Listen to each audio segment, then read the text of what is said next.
Hello students. So we are at the topic that is related to the design of foundations. So today's video I'll cover just about the steps that will be done for designing a foundation. So I've already told you what is a foundation. Foundation is basically a structure that transmits the load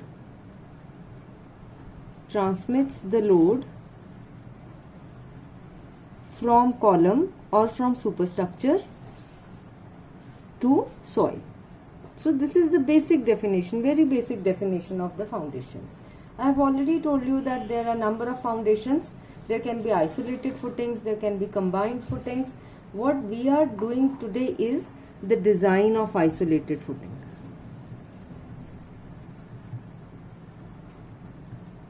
Isolated footing. This footing is used to transmit the load from the column.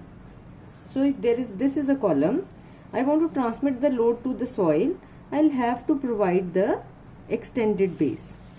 Because the bearing capacity of the soil is less, so in order to transmit the load properly, so that this particular column does not settle inside this soil, we'll have to provide the extended base. So that is basically the foundation.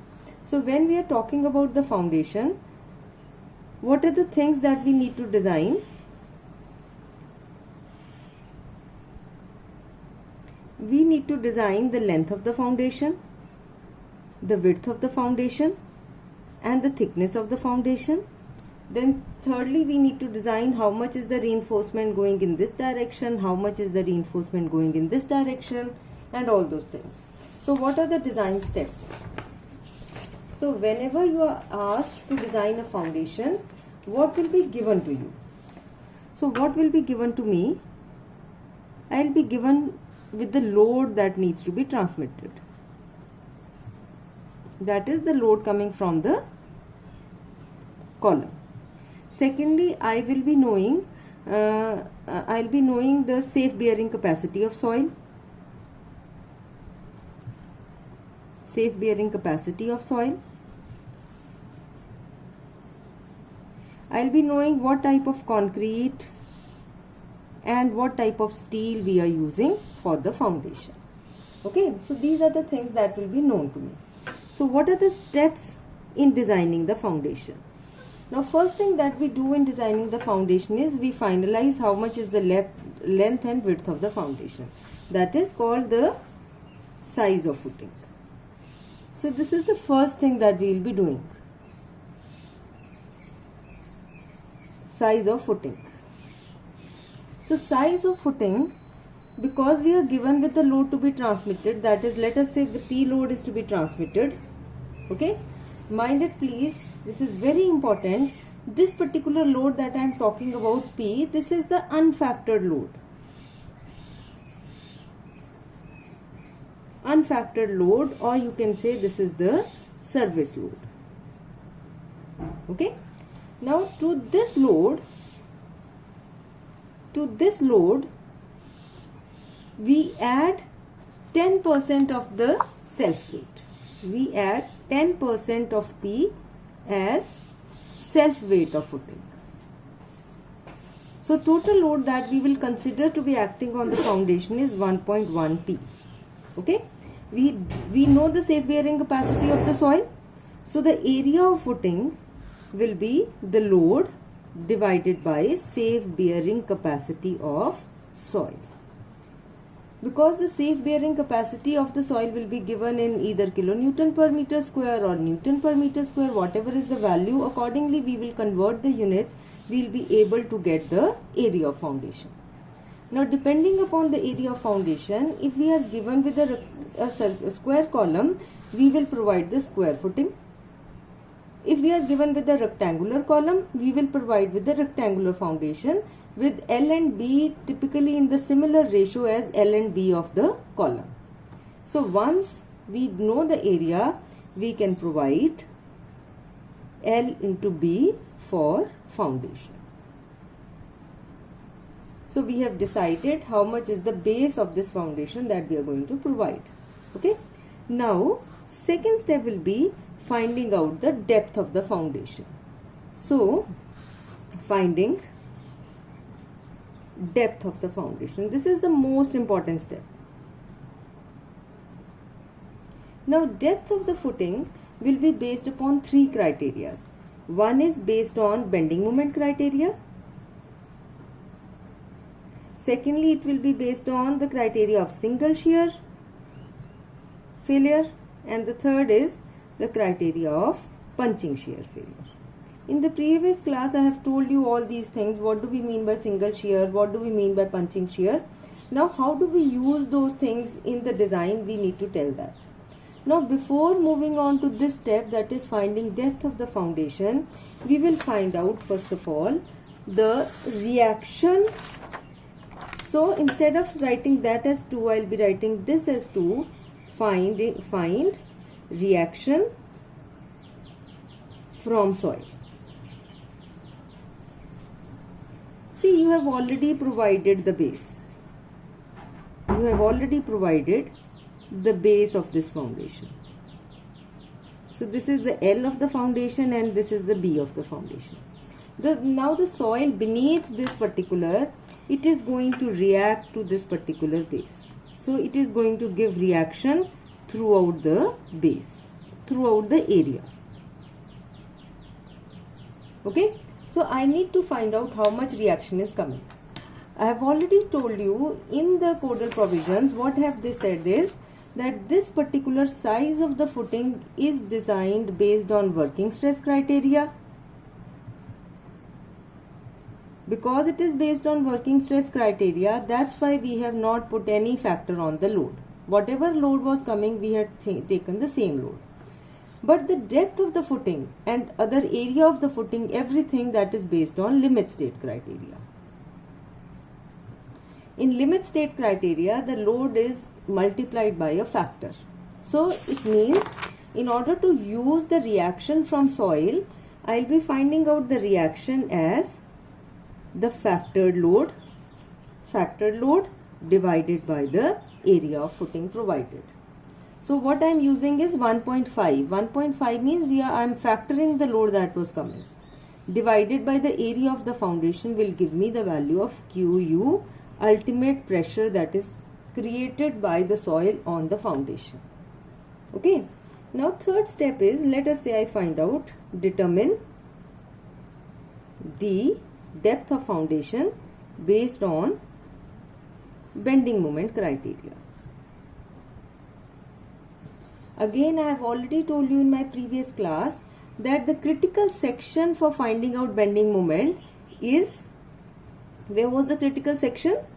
The critical section for finding out the bending moment was at the face of the column.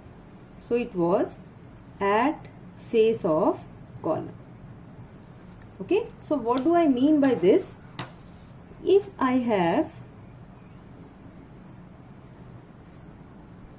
this as my foundation, this is the column, this is the load coming, I am multiplying it with 1.5 because now my thing is I need to find out the depth.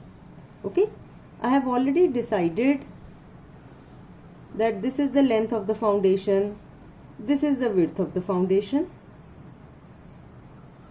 I already know how much is the dimensions of this particular column. So let us say one dimension of the column is small l, another dimension of the column is small b. Okay.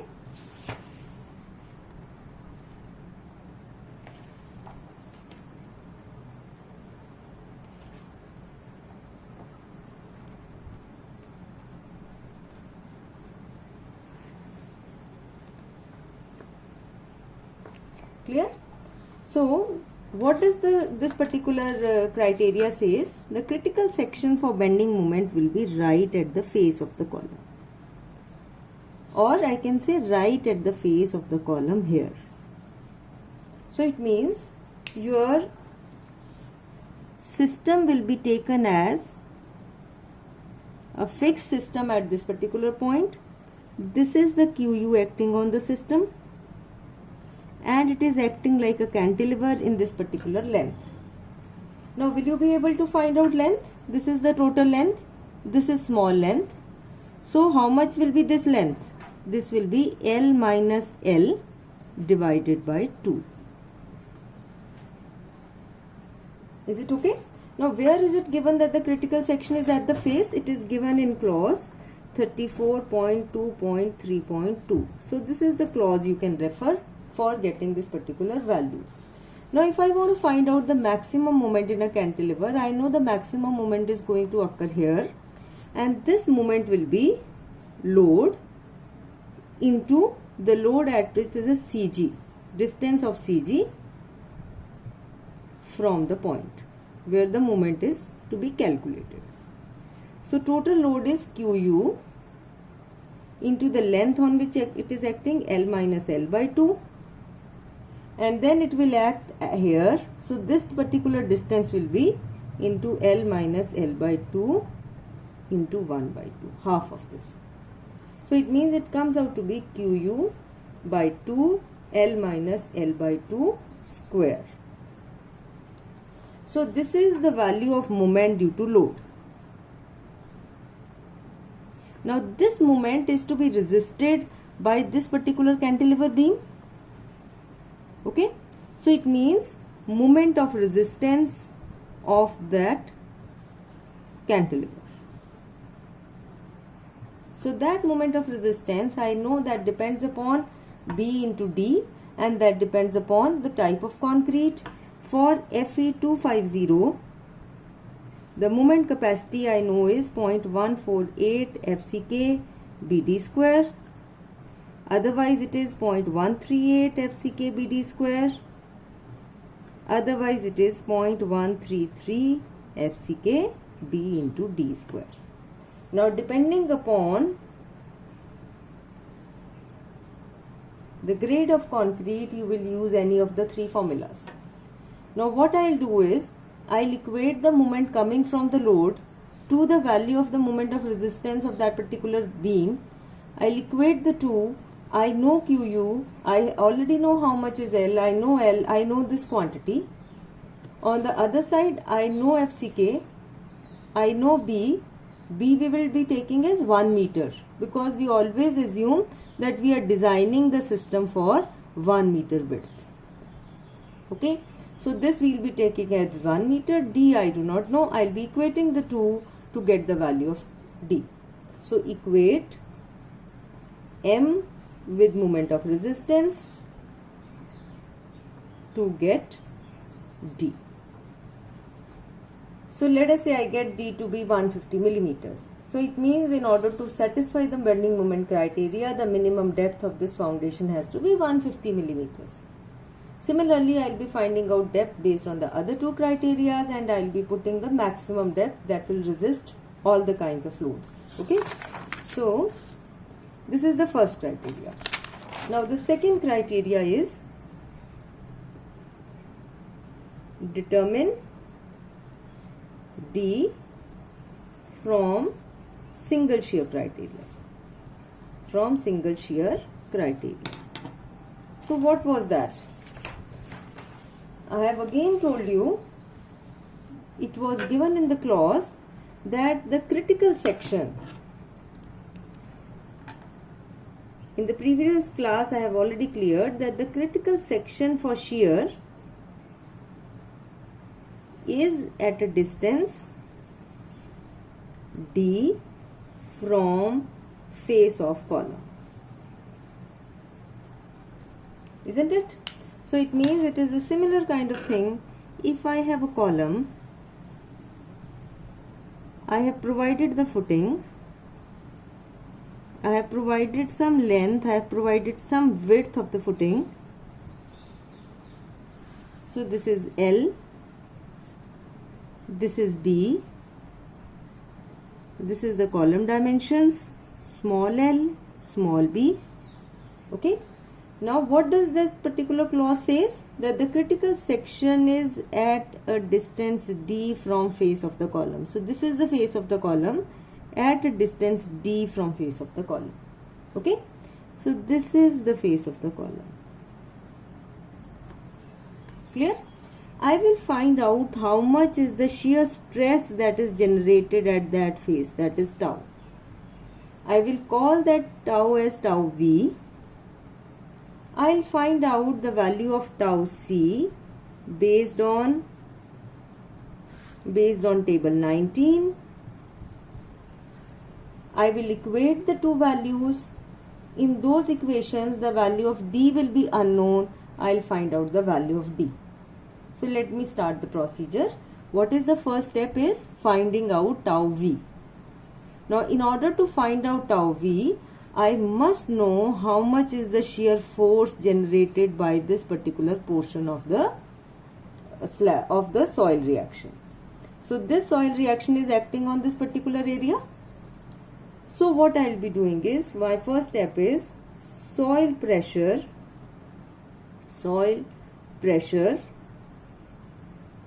and corresponding force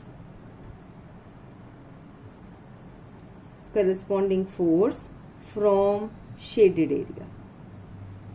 So what will be the value? It will be QU into the area.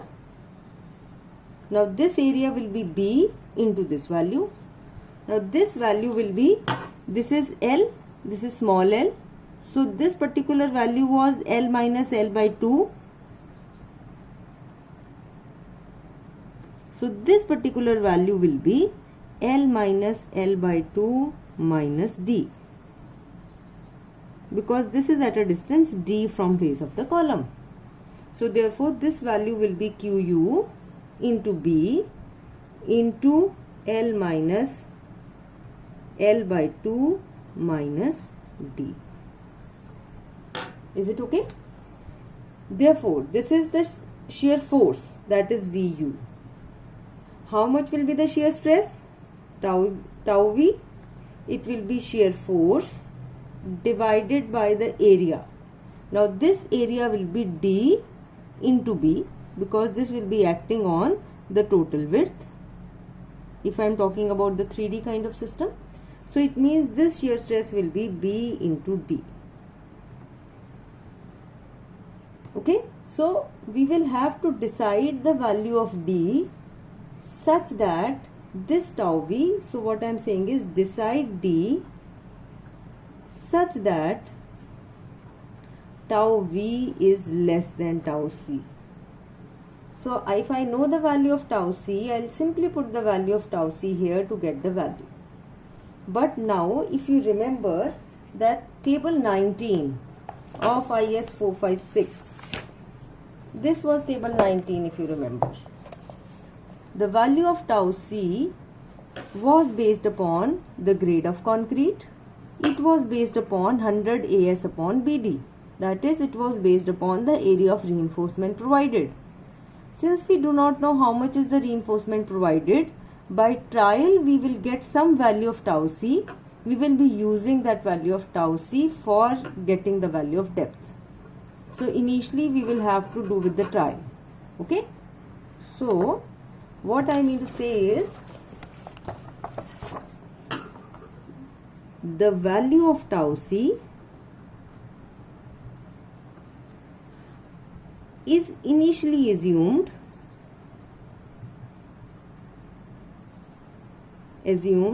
corresponding to 0.2% of steel. We generally assume that we do not provide more than 0.2% of steel. So if I again go back to the table, 0.2% of the steel. So it means we are basically talking about 0.15% and 0.25%. So it means we will be taking the value somewhere in between column 1 and 2. So if I am talking about M20, I can take the value 0.28, 0.36 or in between the two values. Okay. So that means we will have to therefore take the value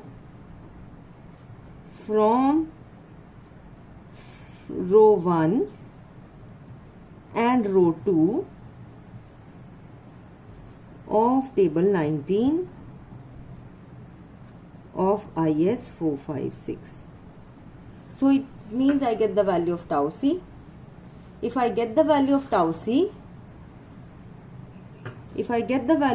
C, by using this procedure, I will multiply this tau C by B into D.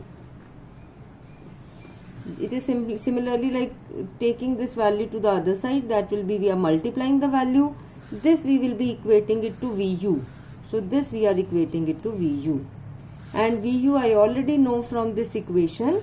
So I know tau C into B into D, this is equal to QU into B, L minus L by 2 minus D. So in this particular equation, I know the value of tau C, I have already taken the value.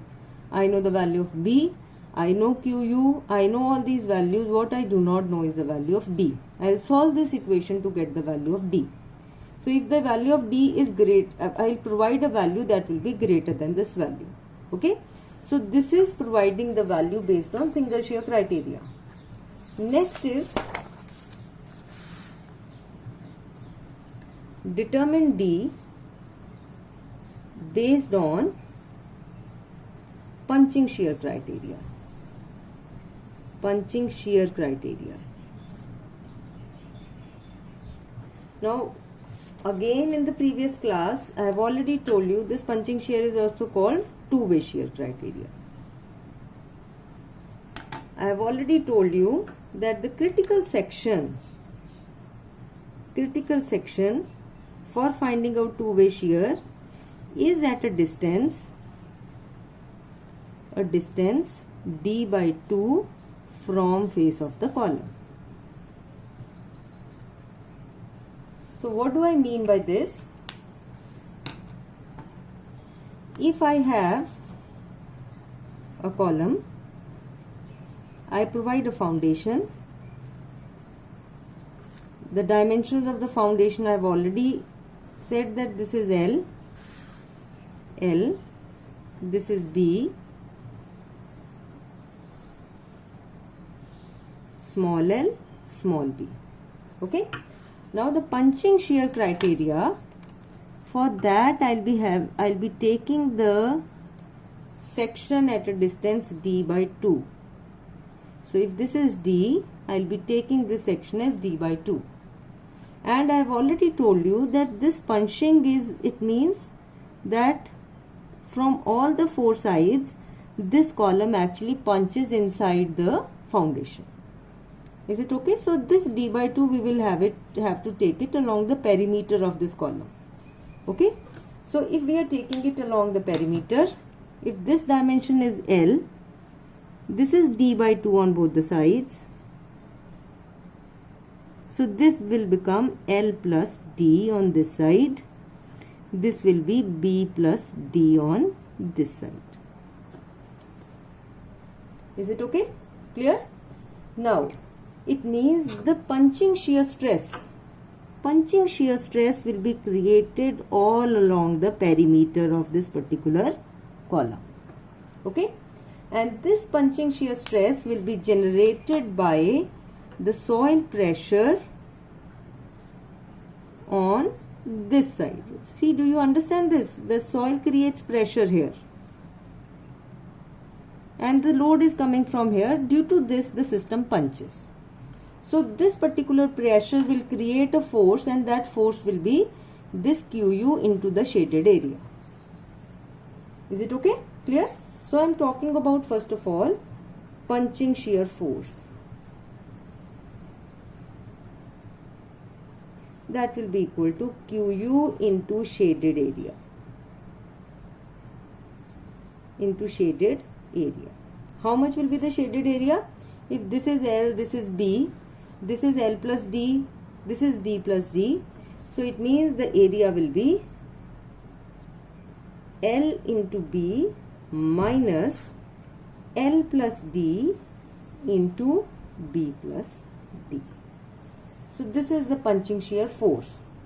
I am not interested in the force, rather what I am interested is in the stress. Is it okay? So it means now I am talking about punching shear stress. So it means it will be equal to punching shear force, that let us say I write it down by S. So punching shear force upon punching shear area. Now you understand it carefully. Now this punching shear area will be all along the perimeter multiplied by this particular depth. So it means you have a punching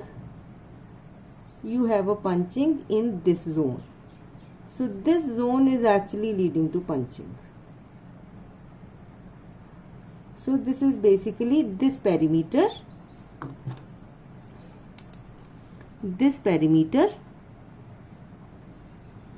and this particular area. Okay, so punching shear force, punching shear area. So I am talking about punching shear area A. This will be equal to perimeter into D. Now what will be the perimeter? This is L plus D, this is B plus D. So perimeter will be 2 times L plus D plus 2 times B plus D. So it means it is 2 times L plus D, 2 times L plus D plus 2 times B plus D. So this is the total perimeter. If I multiply it with D, it will give you the area. Okay, so punching shear stress will be this value upon this value. Okay, so punching shear stress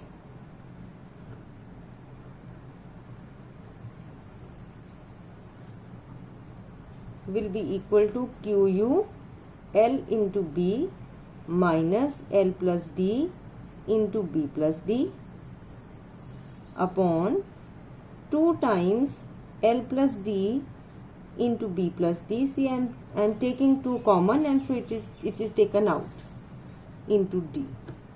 Okay, now this is punching shear stress. For safety, this particular shear stress must be lesser than the permissible punching stress. So permissible punching stress for concrete is given by the value 0.25 root of FCK. So I'll equate these two, equate equation 1 and equation 2. In this equation everything is known except D. So we'll solve it to get D. Is it okay? So I'm revising it. What we have done is, what was required was finding out the depth of the foundation. So depth of the foundation is to be found out based on 3 criteria.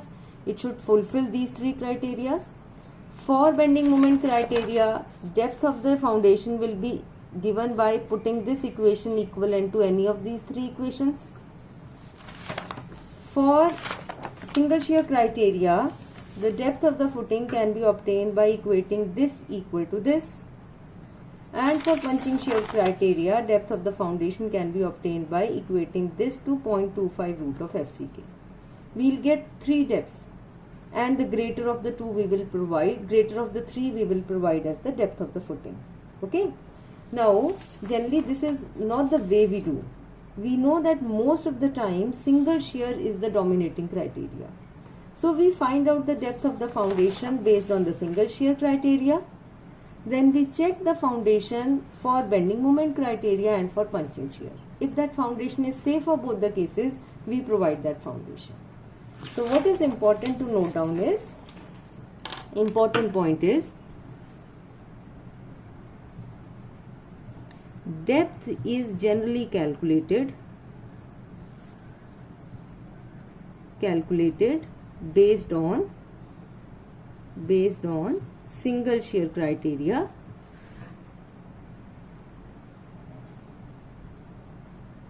and is then checked for bending moment criteria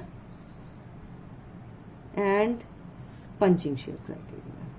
If that depth is sufficient for these 2 criteria also, we will provide that depth. So our step for finding out the depth of the foundation is done. So what we have found out till now is, we have found out L, we have found out B, we have found out depth of the foundation. Now what do we require to find out? How much is the reinforcement that needs to be provided? Okay. So next step is,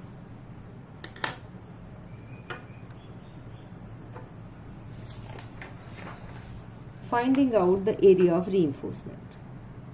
Find AST. Okay. Finding out AST is similar to how we have found out in slabs. That is, we know how much is the moment at the critical section. We will equate that moment to be 0.87 Fy AST into D 1 minus AST upon BD FCK upon Fy upon FCK. So I know all the values except AST. This will be a quadratic. I'll be solving the values. I'll get AST. Once I get AST, I'll find out the spacing. Spacing of dash diabars. 8 mm diabars, 10 mm diabars, etc. So that will be equal to area of 1 bar upon area required into 100. This we have already done it in the case of area of slabs. In the case of reinforcement in slabs. Now this is how we will calculate the spacing. Clear? Now there is an important thing here that is given in clause. Whatever are the clauses for foundation, they are all given in clause 34. So clause 34 is simply dedicated to foundation. Now in that particular clause, we are given with clause 34.3, that is for tensile reinforcement. In that it is already given that if we have one-way reinforced footings, one-way reinforced footings means just like a footing of wall. The reinforcement extended in each direction shall be distributed uniformly across the width of the footing. So across the width we will provide that spacing throughout. I have already told you in the previous class. Now if we are having a square foundation, the reinforcement extending in each direction shall be distributed uniformly across the full width of the footing. So in both the directions we will provide the similar reinforcement. Third is if we are having a rectangular foundation. So in the rectangular foundation, the reinforcement in the long direction shall be distributed uniformly. The reinforcement in the short direction, a central band equal to width of the footing shall be marked. So what I have told you in the previous class also, that if it is a square foundation, whatever spacing we have obtained, here, if this is a square foundation, this is also L, this is also L. Then along both the directions we will provide the same reinforcement, same spacing center to center. Okay, this is for square foundation. If we have a rectangular foundation, that is, length of the foundation is large as compared to the width of the foundation. Okay, so it means along this direction, along the long direction, we will provide whatever spacing we have already calculated. But along this direction, along the width of the direction, we will divide this particular span into 3 categories. This is the central band, and this central band will have width as B. So it means this portion is just like a square portion. Okay, so this is the central band, and these are what on both the sides? These are what? These are edge bands. Okay, so what does the code says? In the same clause, what is written is, in this case, reinforcement in central band upon total reinforcement must be equal to 2 upon beta plus 1. So I know total reinforcement. I will tell you how to calculate beta. I'll take to this side. What I'll get is the reinforcement in the central band. Where? What is beta? It is the ratio of long side, length of long side to length of short side. We will do it in the numerical and then it will be clear to you. Is it okay? So it means this is the reinforcement we have provided in the central band. The remaining reinforcement will be divided equally in the edge bands. Is it okay? Clear? So this is how we will decide the reinforcement. Clear? Then what will be the next step? Check for bond. I have already told you that check for bond is generally sufficient in the footings. So in numericals we really do not do the check of bond until and unless it is critical. So LD has to be 0.87 Fy dia upon 4 into tau BD, as we were doing it in the development length of slabs as well as in the case of beams. Okay. Then next will be reinforcement sketch, that is reinforcement detailing. Clear? So we will provide the reinforcement detailing. So this is how the design of the foundation will be done. In the next video we will do one numerical that will give you the steps, step-wise procedure for the design. Okay, thank you.